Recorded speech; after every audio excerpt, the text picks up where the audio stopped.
परिस्थितियां किसी को ना रोकती नहीं है, कोई लोग नहीं रोकते हैं। विषम से विषम परिस्थिति में भी आदमी ऊंचा उठ सकता है।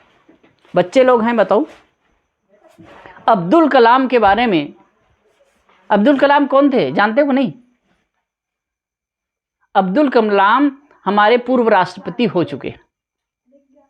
उनके जीवन में कितनी समस्या आई, इतना गरीबी में रहे वो, कई बार उनको भूखे रहना पड़ता था। पेपर बेचते थे, अपने स्कूल जाते थे, ट्यूशन जाते थे।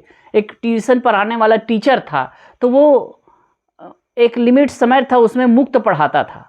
तो उस समय उनको पहुंचना होता था, जल्दी तैयार वगैरह होकर के उनके पास में जाते थे, और उसके बाद में वहां से आकर के अखबार बेचते थे। और अच्छी डिग्री हासिल कर लिए, उसके बाद सोचे कि भाई मुझे नौकरी मिल जाएगी, बड़ा खुश कई अप्लाई किए, लेकिन वो जा कर के देखे उनकी अच्छी खासी डिग्री थी, अच्छे खासे पढ़े लिखे थे। गए तो 10 नाम था, तो उसने कहा कि मेरा नाम तो पहले में होगा, ये सोचा। लेकिन जा कर के देखा तो ऊपर से नीचे तक कहीं नाम नहीं था। एकदम उदास हो गया, हताश हो गया। और वहीं से फिर समझ नहीं पाया कि क्या करूं, एकदम सुन, घर में बताया भी नहीं था, सीधा से वो घर से निकल गए वो। और कहाँ, दक्षिण भारत, मदुरई। वहां से वो ट्रेन पकड़ करके सीधा आ गया उत्तर भारत में, देहरादून पहुंच गया वो।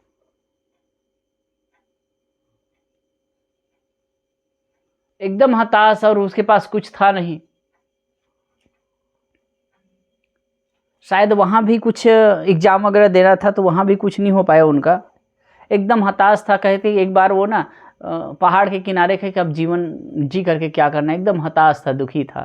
तो एक संत मिल गए, एक सन्यासी मिल गए। कहा कि बेटा क्यों उदास हो तुम, एक नौकरी तुम्हारी छूट गई, कोई बात नहीं, तुम्हारे लिए और अपॉर्चुनिटी है, उससे कोई बड़ी जगह में जाने की स्थिति होगी, ऐसी संभावना है तुम्हारे जीवन की, तुम और आगे बढ़ोगे। क्यों हताश होते हो, क्यों दुखी होते हो? और अब्दुल कलाम को उसको साहस दिए, उनके बाद से हिम्मत आई, और वही महात्मा ने करीब उनको किराए का 80 रुपये कुछ दिए। फिर वहाँ से आए और फिर सीधा घर में आए। तो घर में तो बताए नहीं थे, सीधा गायब हो गए थे, परेशान थे घर वाले लोग।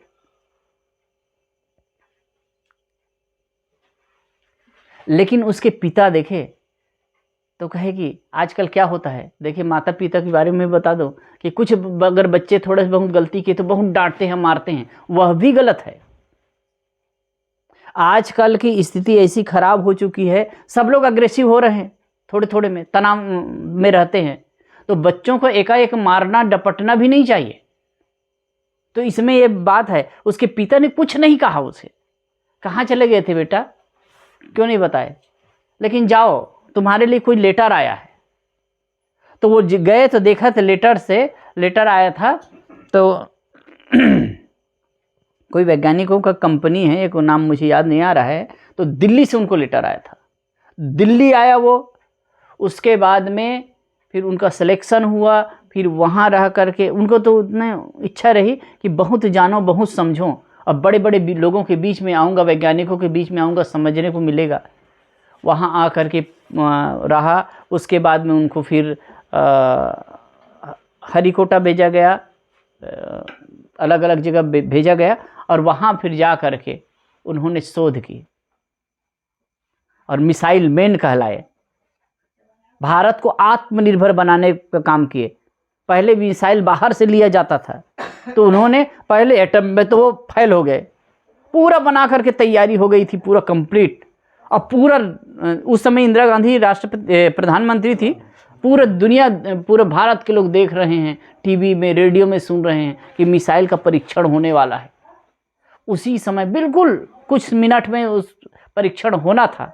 उसी समय एक उनके असिस्टेंट ने आकर के कहा, असिस्टेंट ने, कि सर इसमें कुछ फॉल्ट है, ये सक्सेस नहीं हो पाएगा। तो कहे कि भाई अब इस समय क्या करें? कोई बात नहीं, करते हैं, जो भी बटन दबाए क्योंकि अब कुछ भी उसमें सुधार नहीं कर सकते, पूरा देश इंतजार कर रहा है, बटन दबाए उड़ा तो, लेकिन जा करके समुद्र में गिर गया। अब करोड़ों रुपया खर्च किए थे उसमें, इतना मतलब थू हुआ, और मतलब कितना उन पर ऑब्जेक्शन लगा, कितना इतना हताश हो गया वो आदमी। जो अब्दुल कलाम जी एक रूम में एकदम शांत बैठे थे। तो उनके एक सीनियर थे, क्या नाम था उनका, ब्रह्म करके आता है। तो वो रहे उनके रूम में गए और मीडिया वाले पूरा आ गए थे कि भाई आपने ये किया तो फिर इसमें फॉल्ट हुआ, इसमें आप अनसक्सेस हुए, उसका कारण क्या है।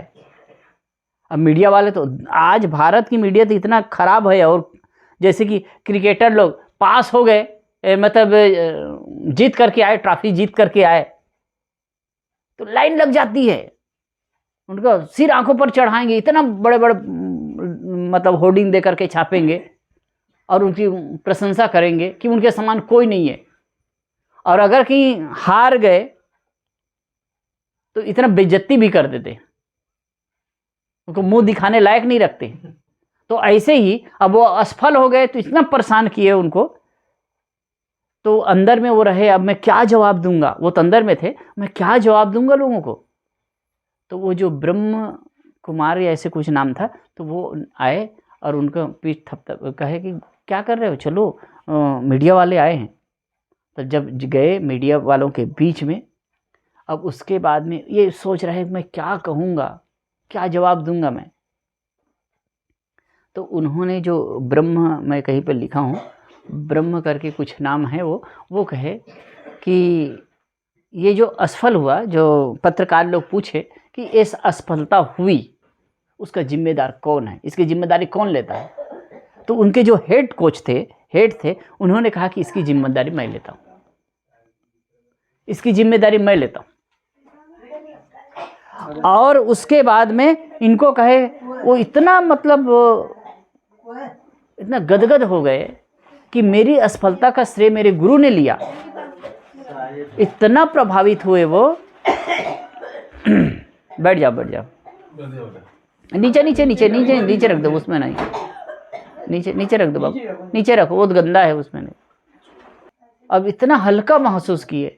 कभी कभी होता है ना, बाल बच्चे अगर की गलती कर दे, उनको आप सपोर्ट कर सके, बस बेटा वहीं से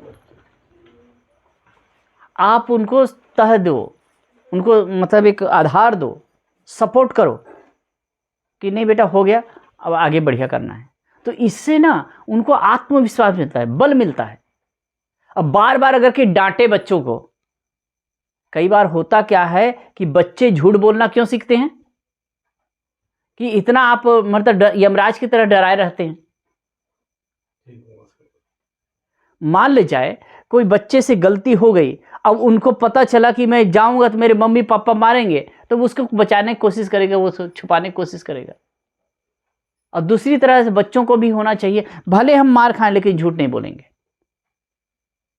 आपको होना चाहिए सपोर्ट करें, हाँ कि कोई बात नहीं बेटा, लेट गो करो। उनको इतना आत्मविश्वास हुआ, फिर कहे कि उसके जो हेड कोच थे, उन्होंने कहा कि देखो और तैयारी करो, जो खर्चा लगेगा करेंगे। असफल हुआ ना, अब इतनी टीम की आवश्यकता ना होगी जितने टीम बनाए थे। कहाँ असफल हुए, कहाँ फॉल्ट हुआ, उस पर आप रिसर्च करो। उस पर किए और उसके बाद 1 साल के अंदर में फिर से मिसाइल तैयार किए, अब पूरी सफलता हुई। अब जब वो सफल हुए, फिर मीडिया के सामने आए, तो उन्होंने, जो उनके हेड कोच है, उन्होंने कहा कि इनका पूरा श्रेय अब्दुल कलाम जी को है। ये महानता होती है गुरु की, श्रेष्ठ लोगों की।